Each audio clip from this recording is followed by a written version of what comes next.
سب سے پہلے اللہ تعالیٰ جبل ابو قبیس پہاڑ کو پیدا کیا زمین پر. یہ پہاڑ سب سے پہلے یعنی پیدا کیا اللہ تعالیٰ نے. جی ہاں.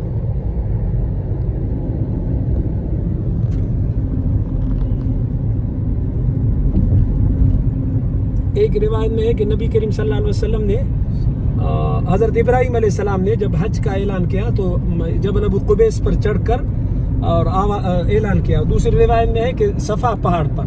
یہ صفا جبل ابو قبیس آپس میں ملے ہوئے ہیں. یہ ابھی اس کے نیچے سے ہم جا رہے ہیں. اس کے بعد جو پہاڑ آئے گا جبل اجیاد. نبی کریم صلی اللہ علیہ وسلم کی عمر مبارک تقریباً 12 سال تھی. تو اسی جبل اجیاد پر بکریاں چراتے تھے.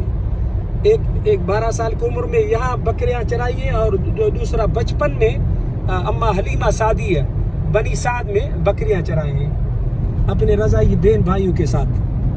یہ ابھی اس سرنگ کے بعد وہ آ جائے گا جبل اجیاد.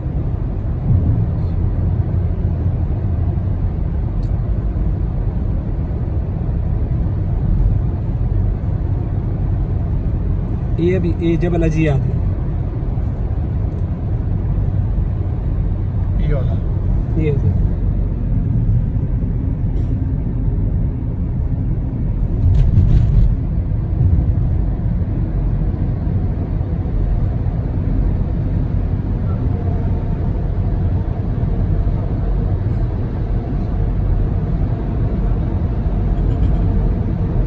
ابھی ہم اجیاد سرنگ سے جا رہے ہیں.